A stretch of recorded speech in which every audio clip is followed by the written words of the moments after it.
संविदा की सबसे बड़ी समस्या क्या है, और हमारे ख्याल से संविदा कॉन्ट्रैक्ट है।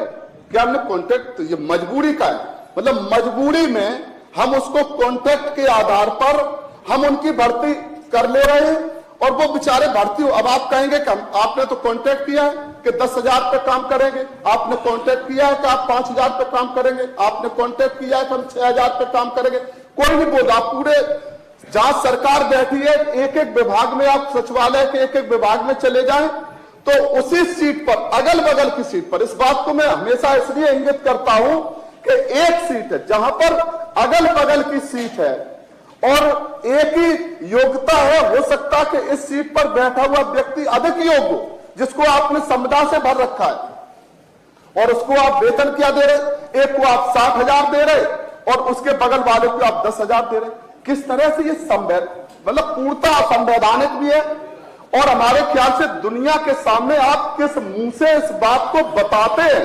और आंदोलन इसलिए नहीं कर सकते वो कि संविदा पे आप निकाल के बाहर कर देंगे। आप कैसे बेचारे घुट घुट के मर रहे, आत्महत्या का आंकड़ा देखा जाए सबसे ज्यादा संविदा कर्मी आत्महत्या कर रहे और वो बोल नहीं सकते। अगर यहां पर आके लखनऊ में अगर वो आके धरना प्रदर्शन कर देंगे तो सरकार एक लाइन में उनको बाहर कर देगी, कोर्ट में भी नहीं जा सकते। उनकी आज तक सेवा नियमावली नहीं है मालूम। कैसे आप बिना सेवा नियमावली के आज के समय में, ये कौन सा क्या अंग्रेजी राज चल रहा है कि उस समय कोई नियमावली नहीं थी, हमने पकड़ के उनको कर लिया और मजबूरी में हम चाहे कुछ उनसे काम कराएं और चाहे कुछ वेतन दें। आपने आज तक सेवा नियमावली भी नहीं बनाई। सरकार को सबसे पहले इस बात को बजट में नहीं था, वो महामहिम जी का भाषण था उसमें भी नहीं था, बजट में भी नहीं था। संविदा कर्मियों की आपने कहीं कोई बात ही नहीं रखी कि हम इनको कितना वेतन देंगे। इसमें निश्चित होना चाहिए कि आप कितना अंतर कर सकते। इसका भी अब आप कहेंगे कि कोई कोर्ट चला गया, कोई कोर्ट जाए। मैं तो कभी कभी सोचता हूं कि क्या संविधान बनते समय ये बात सोची गई होगी कि सरकार के लिए नीति निर्देशक तत्व भी बनाए गए। एक तरफ फंडामेंटल राइट्स है और उसके ठीक साथ साथ में सरकारों के लिए नीति निर्देशक तत्व की व्यवस्था इसलिए की गई कि सरकारें ये समझें कि हमें जन कल्याणकारी राज्य स्थापित करने के लिए जनता के प्रति समर्पित होकर क्या काम करना है। तो आपने क्या किया कि कोई अदालत में जाएगा तो आप एक लाइन में कह देंगे ये तो अदालत में चलेगा। और ये मसला मानवर एक एक विभाग का है। कोई ऐसा, हमने प्रश्न लगाए कि इस विभाग में कितने आपने संविदा से किए, कितने इस विभाग में, तो कोई ऐसा विभाग नहीं है उत्तर प्रदेश सरकार का जिस विभाग में संविदा के आधार पर आपने भर्ती ना की हो। जब सभी विभागों में आपने संविदा के आधार पर भर्ती की है तो ये फिर मसला पूरी सरकार का हो गया। नहीं तो आप एक माननीय मंत्री जी खड़े होकर कह देंगे कि हमारे यहाँ इतना है, हमारे यहाँ इतना है। तो इसलिए माननीय मुख्यमंत्री जी का माननीय नेता सदन है तो इस बात के लिए कि सभी विभागों में जो आपने संविदा के आधार पर भर्ती की है, तो एक तो आप पहली बात है सेवा नियमावली बनाए। मैं जिम्मेदारी के साथ, क्योंकि मैं इधर उधर की बात इसलिए नहीं करूंगा कि बात फिर हल्की हो जाएगी, आप उनको छोड़ देंगे। कल हमने शिक्षा मित्रों की बात रखी तो उसको हल्के में हो गई। आप एक पर्टिकुलर, आपने मन पर कृपा की थी कि आप 2 बात कह दो, तो सरकार का आज एक आदेश आया कि 7 साल हम कर रहे। आप 62 के जब वहीं पर 2 अगल बगल में बैठे हैं, एक शिक्षा मित्र एक अध्यापक है, तो आप क्यों एक को 62 कर रहे, एक को 60 कर रहे? आपने जब किया ही था, 60 किया था तो आप 62 कर देते। तो इसलिए मानदार हम इसमें स्पष्ट रूप से कहेंगे। और 2 बात हमारी, क्योंकि एक तरफ तो आरक्षण की बात बार बार आती है कि अनुसूचित जाति के लोग, अनुसूचित जनजाति के लोग और पिछड़े वर्ग के लोग, जिनको संविधान बनने के समय और संविधान बनने के पहले से भी आरक्षण की व्यवस्था जो की गई थी, लेकिन अब आरक्षण की बात कहां कि जब ईडब्ल्यूएस को भी आपने शामिल कर लिया। अब तो कोई बात नहीं कि 10% आपने किया है। और वैसे अभी जाति जनगणना की बात आ रही बार बार, तो हमारे ख्याल से 15% तो पहले से ही माना जा रहा है। लेकिन जब जाति की जनगणना हो जाएगी, और जाति की जनगणना क्या, वो तो पूरे देश स्तर का मामला है, पूरे देश में एक एक प्रदेश में जाति की जनगणना हो जाए तो ये मसला शायद सरकार ने भी कहा कि हमारे स्तर का नहीं है, तो देश की सरकार का है, तो जो देश की सरकार है, माननीय प्रधानमंत्री जी, हमारी नेता माननीय बहन कुमारी मायावती जी ने भी इसमें अपनी स्पष्ट राय रखी है कि मनवर बस हम इधर तक नहीं जाएंगे, मनवर बस नहीं जाएंगे, मनवर नहीं जाएंगे, गणना का क्या संबंध, मानवर नहीं जाएंगे, आधा तो मानवर इधर, मानवर हमने तो कहां बोला, इतनी बात तो आ जाए मानवर कि जो आज बड़ी बड़ी बात हो रही ना कि एक दूसरे पर भी आरोप लगा देते, समस्या इसलिए बात आ जाए, नहीं तो कह रहे थे आप जाति जनगणना चाहते हैं, आप जाति जनगणना चाहते हैं, मतलब आप क्या लड्डू खाना चाहते हैं, भाई कौन मना कर रहा है, हाँ हम चाहते हैं, जब आपके हाथ में लड्डू था तो आपने नहीं खिलाया, तो वो आपने भी कह दिया, हमने भी कह दिया, लेकिन जाति की जनगणना होना जरूरी है, और केंद्र सरकार का है तो पूरे प्रदेश के, हर प्रदेश के में जाति की जनगणना हो जाए। हम इस बात को इसलिए कहना चाहते थे कि जब 10% आपने 10% अभिभाषण पर आप बोले उसमें आपने ये विषय नहीं रखा, जब अब आज जो है वो संविदा कर्मचारियों का विषय है, मानवर हमने इधर कर दिया, इस पर जाति मानवर इधर कर दिया, गणना आप बोल रहे हैं, मानवर हम इधर ही बोल रहे हैं, हम तो इसलिए इसको प्रसंग को रखे कि आज जब संविदा के आधार पर जब आप भर्ती करते हैं तो हमारी नेता माननीय बहन कुमारी मायावती जी ने इस बात की मांग लोकसभा, राज्यसभा और विधानसभा, विधान परिषद में भी हर समय, जब से संविदा की भर्ती शुरू हुई थी तब से हमने ये मांग भी रखी थी कि संविदा में भी आरक्षण होना चाहिए, क्योंकि जब आप संविदा में भर्ती करते हैं तो क्यों ये आरोप लगता है कि आप चोर समाप्त करिए, आप चोर, मानवर इतनी मानवर आप नहीं करेंगे हमारे साथ शक्ति, अरे भैया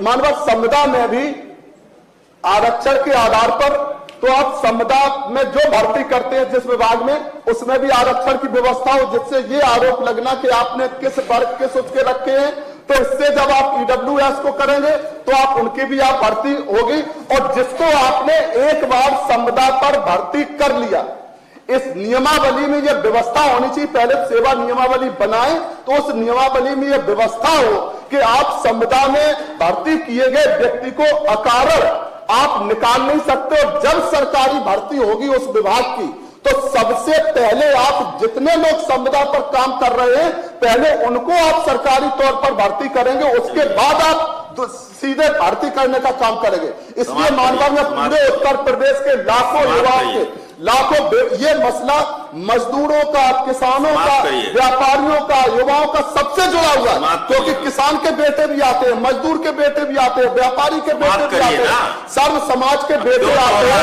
इसलिए लाखों युवाओं का मसला है। तो ये संविदा के आधार पर जितने भी कर्मचारी जितने विभागों में है, हमारी स्पष्ट रूप से सिर्फ मानव दो मांग है, एक तो संविदा के कर्मचारियों की सेवा नियमावली बन जाए, और जो भी कर्मचारी उनका वेतन मांग कम से कम, उसमें जो भी कर्मचारी उस सरकारी तौर पर जो काम करते हैं उनके बराबर उनका वेतनमान किया जाए। मानवर यही मैं मांग रखते हुए इस महत्वपूर्ण विषय पर सदन की समस्त कार्रवाई रोककर चर्चा कराई जाने की मांग करता हूं। धन्यवाद। नियम 105 के अंतर्गत जो सूचना दी है उसके संबंध में मैं आपके माध्यम से सदन को अवगत कराना चाहूँगा कि संविदा भर्ती की कोई नीति नहीं है। संविदा पर दिनांक 31 दिसंबर 2001 से पूर्व से लगे हुए व्यक्तियों के विनियमितीकरण उत्तर प्रदेश लोक सेवा आयोग के क्षेत्र के बाहर समूह ग और घ के पदों पर सरकारी विभागों में दैनिक मजदूरी या कार्यप्रभार या संविदा पर कार्य कर रहे व्यक्तियों के विनियमितीकरण नियमावली 2016 प्रख्यापित की गई। मानवत, आपके माध्यम से मैं सदन को बताना चाहता हूं कि युवाओं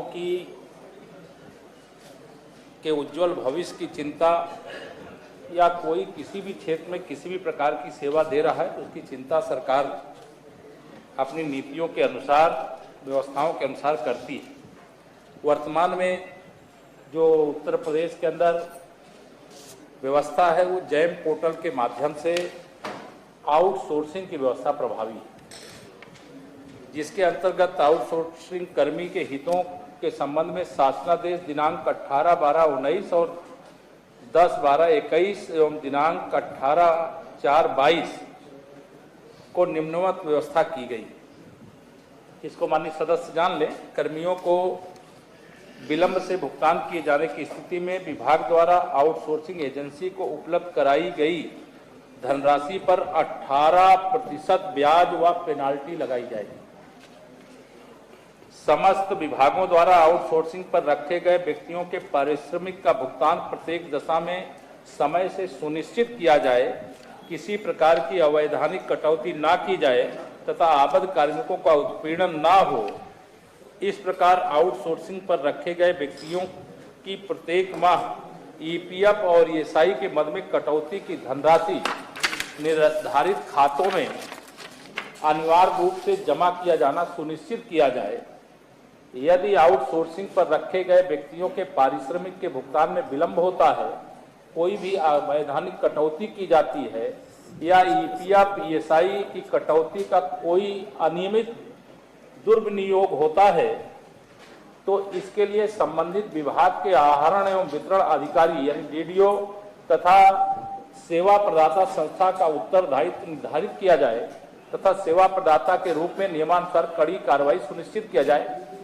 मान्यवर, सेवा आयोजन विभाग द्वारा संचालित पोर्टल sevayojan.upe.nic.in पर उपलब्ध कार्मिकों में से वरिष्ठता के स्थान पर अब केवल कंप्यूटर द्वारा रैंडम आधार पर ही कार्मिक लिए जाएंगे। इससे आउटसोर्सिंग कार्मिकों के चयन में इच्छुक अभ्यर्थियों को आवेदन करने की अंतिम तिथि तक आवेदन के अवसर का लाभ मिल सकेगा एवं चयन प्रक्रिया की व्यवस्था अधिक से अधिक पारदर्शी हो सकेगी। वर्तमान में कार्य कर रहे आउटसोर्स कर्मियों को ही जेम पोर्टल द्वारा चयनित सेवा प्रदाताओं द्वारा रखा जाएगा। केवल नवीन कर्मी ही पोर्टल से लिए जाएंगे। एक बार किसी कर्मी को तैनात करवाने के बाद सेवा प्रदाता स्वयं उसे बदल नहीं सकता। सूक्ष्म मध्यम एवं लघु उद्यम विभाग के शासनादेश दिनांक 25/8/2020 में यह निर्देश दिए गए हैं कि आउटसोर्सिंग कर्मियों का मानदेय श्रम विभाग के न्यूनतम वेजेज के अनुसार होगा, जो वर्तमान में प्राप्त हो रहे हैं। मानदेय से कम नहीं होगा। अनवर, माननीय सदस्य ने जो विषय उठाया है उसके संबंध में मैं बहुत स्पष्ट तरीके से ये बताना चाहता हूँ कि सरकार पूरी तरह से, जैसे संविदा के आधार पर हमारे यहाँ कोई नीति नहीं, संविदा का ही पूरा विषय आपने उठाया। 2001 के पहले के जो संविदा कर्मी हैं उनको नियमित करने की नीति पहले से 2016 से प्रख्यापित है। आगे आउटसोर्सिंग के लिए जैम पोर्टल है। जैम पोर्टल के माध्यम से जो एजेंसियां इसकी पात्रता रखती हैं वो उसमें पार्टिसिपेट करती हैं और पार्टिसिपेट करके वह उसमें हिस्सा लेती हैं। और जो लगता है कि ये जो विभाग के अनुसार जो विभिन्न शासनादेशों के क्रम में जो नियम के अनुसार आउटसोर्सिंग कर्मी लिए जाने वो लिए जाते हैं।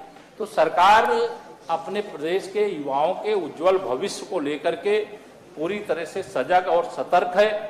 कोई सेवा प्रदाता कंपनी किसी हमारे आउटसोर्सिंग से अगर किसी विभाग में कोई युवा को लिया गया है तो उसका शोषण न कर सके, इसके लिए पहले से ही शासनादेश उपलब्ध हैं। और जो संविदा कर्मी उनके लिए 2001 के पहले के जो हैं उनके लिए 2016 के शासनादेश के क्रम में जो नीति है उसके अनुसार हम कार्रवाई कर रहे हैं। और इसलिए मानवर, ये जो सूचना है यह मैं समझता हूं कि जो सूचना 105 के अंतर्गत दी गई है वो कहीं मुझे लगता नहीं स्वीकार करने योग्य है, और इसलिए मैं इसे करने की माननीय अम्बेडकर जी अब बैठिए। देखिए, आपने पूछा था संविदा कर्मचारियों के बारे में, मानवर नेता सदन ने आउटसोर्सिंग तक के बारे में बता दिया। मानवर वो कहीं तक अब क्या रह गया? हम तो मानवर संविदा कर्मचारियों का तो बताया, संविदा कर्मचारियों पर माननीय नेता सदन जी ने स्पष्ट रूप से कहा है कि हमारे यहाँ संविदा कर्मचारी कोई भर्ती नहीं है। 2001 के पहले संविदा कर्मचारी के रूप में भर्ती किए गए थे और उनको हम 2016 की आपकी कोई नीति है जो शासनादेश है उसके आधार पर कार्रवाई कर रहे हैं। तो 2016 की कोई नीति होगी आपके पास तो कि आप उनको परमानेंट कर रहे, आप उनको निश्चित एक वेतनमान दे रहे, आप उनको उसकी सेवा नियमावली बना रहे, आप उनको अकारण निकाल नहीं रहे। चलिए, हो गई बात। अरे मानवर, ये तो बताएंगे। की बात नहीं तो मांगा, आप 10 वाक्य में बोलते हैं। हम एक ही बात बोल रहे हैं कि पूरे प्रदेश में आपको 2016 की जो उनका वो है उसकी जानकारी चाहिए। मानवर दे दें। आपको चाहिए? जी मानवर भिजवा दीजिएगा इनके अरे 2016 की। मानवर बोल देंगे, पूरा प्रदेश सुन लेगा। मानवर आपकी कृपा है। क्या सुनना है? नहीं मानवर प्रदेश को ही तो सुनना है, जो संविदा कर्मचारी जो मर रहे हैं वाली आपको उपलब्ध करा देंगे। मानवर ये तो अनर्थ हो जाएगा। मानवर मानवर इधर कृपा है। मानवर ये छोटा मसला नहीं है कि 2001 से जो संविदा कर्मी है आज तक उनको आप 8,000 दे रहे कि 10,000 दे रहे। 22 साल तक आप 2001 के पहले मान रहे, तो आज 22 साल तक आप उनको क्या दे रहे हैं? अब बैठिए अम्बेडकर जी बैठिए, आपकी बात आ गई। मानवर नेता सब कुछ कहना चाहते हैं। जी मानवर, मैंने सभापति महोदय मैंने स्पष्ट बता दिया है कि जो हमारे संविदा कर्मी 2001 के पहले के हैं, जो भी प्रख्यापित हमारी नियमावली है 2016 की, उसके अनुसार ही कार्रवाई हो रही है। उसका डिटेल चाहिए तो आप बताइए कि मैं आपको उपलब्ध करा दूं। ठीक है, इनको उपलब्ध करवा दीजिए। या नहीं चाहिए तो आप हाँ तो बोलिए कि हमको चाहिए। मानवर पूरे प्रदेश अब हम कह रहे हैं तो आप कहो। आपकी कृपा है मानवर। फिर आप कहोगे कि हमको नहीं चाहिए थी नियमावली और आपने हमारे पास भिजवा दी। मानवर जिंदगी का सवाल है लाखों लोगों के, तो बिल्कुल चाहिए। चलिए, कार्य स्थगन अस्वीकार, सरकार को आवश्यक कार्यवाही है संदर्भित।